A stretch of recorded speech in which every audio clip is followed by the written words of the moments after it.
اعلی حضرت مفتی اعظم حجت الاسلام بریلی تجھے سلام۔ السلام علیکم ورحمۃ اللہ تعالی وبرکاتہ۔ مرکز اہل سنت جامعہ رضویہ منظر اسلام کے یوٹیوب چینل ہم سبق درس نظامی میں آپ کا خیر مقدم ہے۔ پیارے بچوں، جنہوں نے اب تک ہمارے چینل کو سبسکرائب نہیں کیا ہے وہ ضرور سبسکرائب کر لیں اور بیل آئیکن یعنی گھنٹی بھی بجا دیں تاکہ ہر ویڈیو کی نوٹیفیکیشن اطلاع اپلوڈ کرتے ہی آپ تک پہنچ جائے، اور اپنے ساتھیوں سے بھی شیئر کریں، شیئر کرنا نہ بھولیں تاکہ ان کو بھی فائدہ حاصل کرنے کا موقع ملے، اور بات پسند آئے تو لائک بھی کیا کریں اور اپنے قلبی تأثر کو ضرور کمنٹ کر کے بتائیں۔ بسم اللہ الرحمن الرحیم۔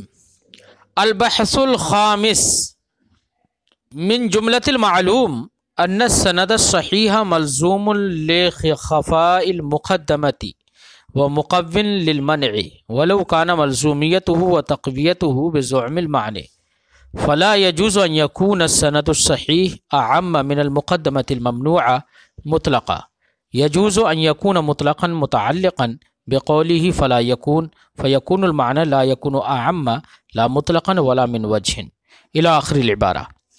آج کے سبق میں بحث خامس میں صاحب کتاب یہ بات شروع کرتے ہیں کہ آپ حضرات کو یہ بات تو معلوم ہی ہے کہ معنی جب منع وارد کرتا ہے تو اپنی منع کو مضبوط بنانے کے لیے وہ سند پیش کرتا ہے۔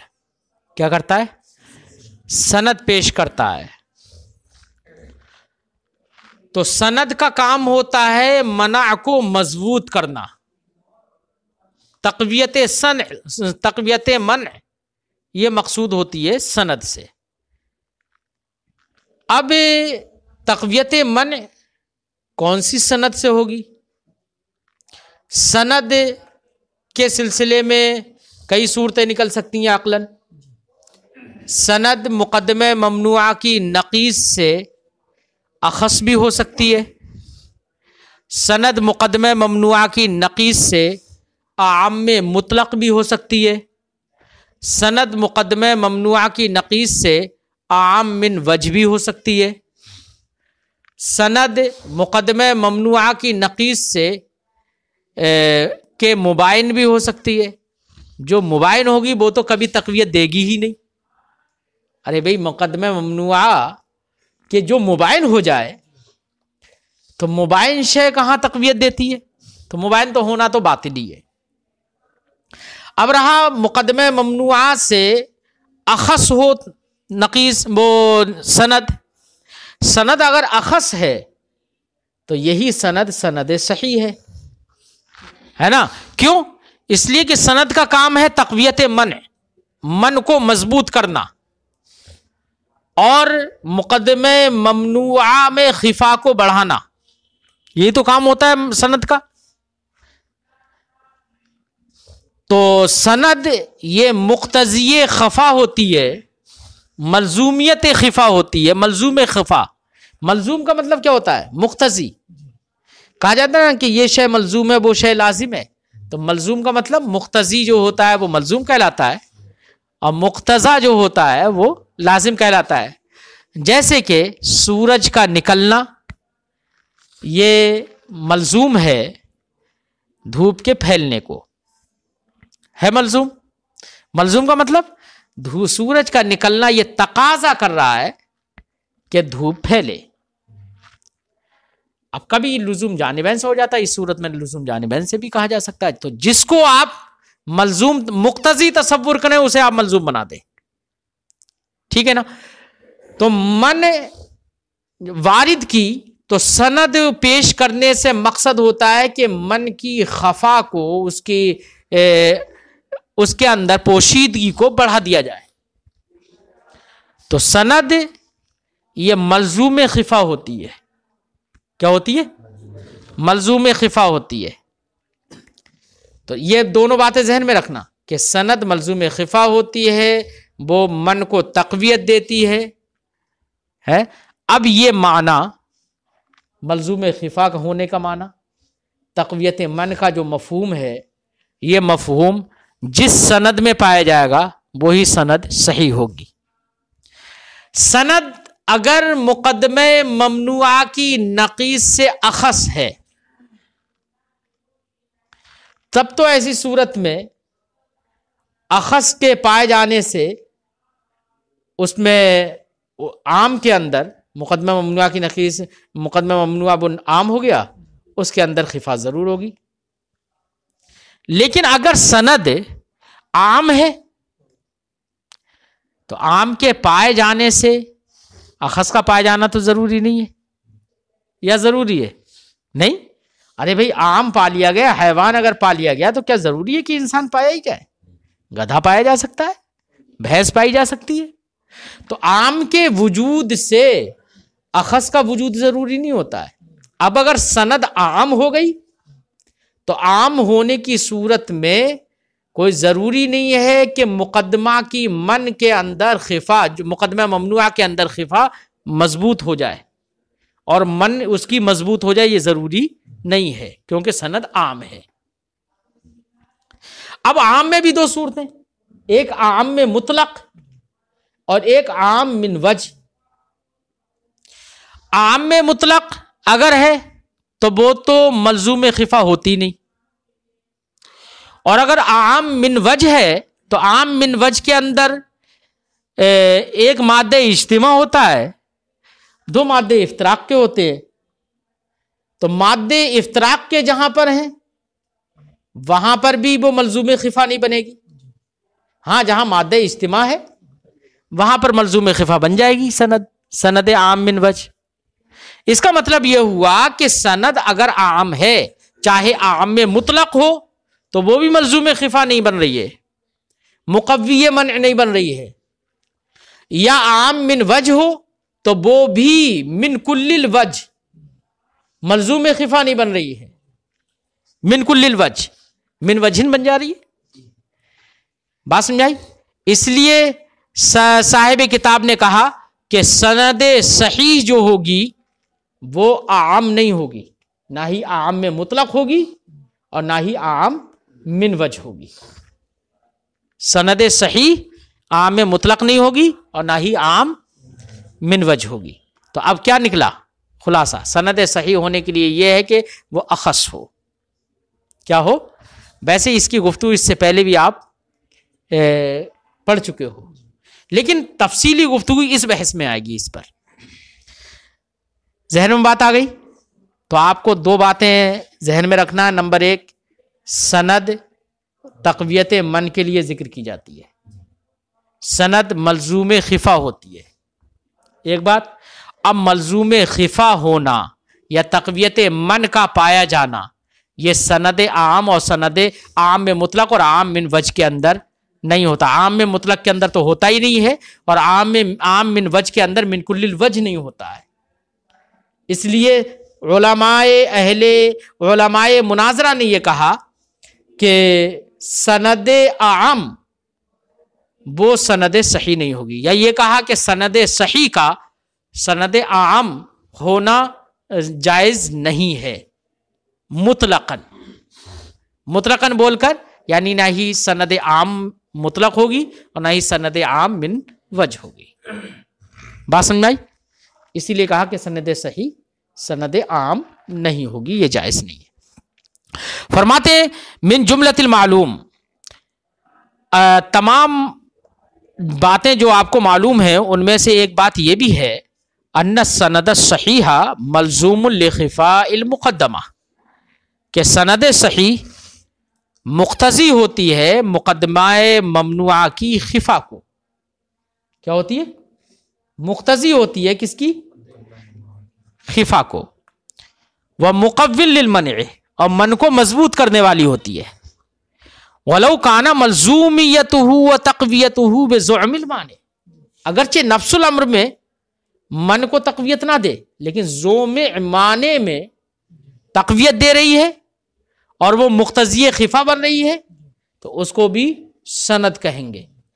تو اس سے پہلے بھی یہ بات گزر چکی ہے کہ سند کی سندیت یا اس کا تقویت للمنع ہونا، یہ نفس الامر میں ہی ضروری نہیں ہے، زوم معنی میں بھی اگر وہ مقوی منع ہے تو اس کو سند کہا جائے گا. فلا يجوز ان يكون السند الصحیح اعم مطلقا، لہذا جائز نہیں ہے کہ سند صحیح اعم ہو مقدمہ ممنوعہ سے. کس سے عام ہو؟ مقدمہ ممنوعہ سے عام ہو، یہ صحیح نہیں ہے مطلقاً. اب یہ مطلقاً جو ہے نا، اس میں دو احتمال ہیں. لا يجوز ان يكون اعم، مطلقاً میں مطلقاً کے اندر فرماتے ہیں يجوز ان يكون مطلقاً متعلقاً بقوله فلا يكون. یہ بھی احتمال ہے کہ جائز ہے کہ لفظ مطلقاً جو ہے یہاں پر یہ متعلق ہو مصنف کے قول لا یکون سے. تو اب لا یکون سے جب متعلق ہوگا تو معنی ہوگا فیکون المعنی، تو معنی ہوگا لا یکون اعم لا مطلقاً ولا من وجہ، یہ معنی ہوگا. یعنی مطلقاً عام ہونا جائز نہیں ہے. مطلقاً سے مطلب مراد نہ ہی عام میں مطلق ہونا جائز ہے، نہ ہی عام من وجہ ہونا جائز ہے، یہ معنی ہو جائے گا. اور اگر ایک دوسرا احتمال ہے وَيَجُوزُ، اور دوسرا احتمال یہ جائز ہے کہ ان یکون متعلقا بقولی عام، کہ یہ متعلق ہو عام سے. کس سے متعلق ہو؟ یعنی عام کی صفت ہو جائے. اب عام کی صفت ہو جائے گا تو معنی ہوگا فلا يجوز ان يكون اعم مطلقا، تو جائز نہیں ہے کہ سند صحیح عام میں مطلق ہو. تو اب عام من وجہ کی نفی نہیں ہوگی. کیا نہیں ہوگی؟ اگر مطلقاً کو متعلق مان لیا جائے کس سے؟ عام سے. فرماتے ہیں وَيَجُوزُ، اور یہ بھی جائز ہے ان يكون متعلقا بقوله اعم، مصنف کے قول اعم سے یہ متعلق ہو. فیکون المعنی، تو معنی ہوگا لا یکون اعم مطلقا، عام مطلق نہیں ہوگی سند. کیا نہیں ہوگی؟ عام میں مطلق نہیں ہوگی، لا من وجہ، نہ کہ عام من وجہ. یعنی عام من وجہ ہو سکتی ہے، یہ تو مطلب نکلے گا نا. والظاہر، صاحب شرح فرماتے ہیں ظاہر جو کہ سباق ما قبل سے موافق جو ہے هو الاول، وہ پہلا ہے. یعنی مطلقاً کو لا یکونوں سے متعلق مانا جائے، یہ زیادہ ظاہر ہے. کیوں؟ لأن الاعم من وجہ، کیونکہ اعم من وجہ جو ہوتا ہے لا یکون ملزوما و مقویا لمن کل وجہ، وہ عام من وجہ جو ہوتا ہے وہ من کل وجہ ملزوم اور مقوی من نہیں ہوتا ہے. اور دوسرے والے احتمال میں یہی لازم آ رہا ہے. وَمِنْ هَا هُنَا قَالُوا، اسی وجہ سے کہ سند ملزوم ہوتی ہے اور مقوی منع ہوتی ہے، اسی وجہ سے اہل مناظرہ نے کہا ہے. کیا؟ قالو، بولے، انہوں نے کہا ہے. کس نے؟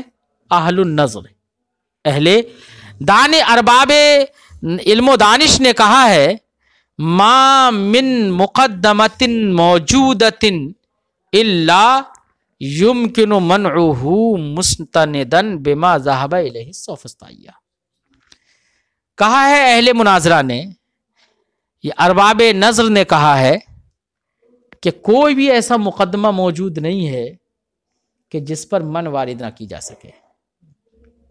ہر مقدمے پر من وارد کی جا سکتی ہے، کیونکہ جب من وارد ہو جائے گی تو سند کی ضرورت پڑے گی.